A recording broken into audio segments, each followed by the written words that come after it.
Hey everyone, Jamie from Sugar Bear Farm, and today I'm going to show you guys how to harvest your own basil seeds. So here is a basil plant that has gone to flower. If you look right here, you don't really see the flowers anymore because they have already turned to seed. But what's great about letting some basil go to seed is that the pollinators absolutely love it. Once your flowers have dried up and turned to seed, you're going to take all of these.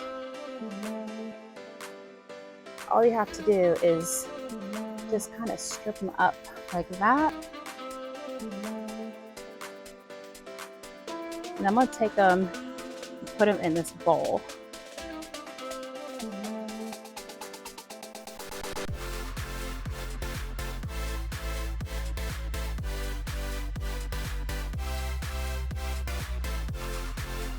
So here's the seeds, and then I'll show you how you can break them apart. Now really you don't even have to break them apart. You could just take this whole piece right here and drop it in the dirt, but I'll show you where the seeds are in there.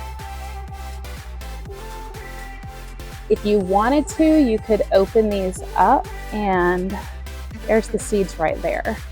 And honestly, if you take the seeds and eat them, you can taste the basil. It's so good. And again, don't forget, you can always let your basil go to seed, go to flower, and then go to seed, because you need pollinators. They absolutely love the basil. Once it goes to flower, you're probably not going to want to eat the basil. You can, but it does change the flavor. Let me know if you have any questions, and we'll see you on the farm.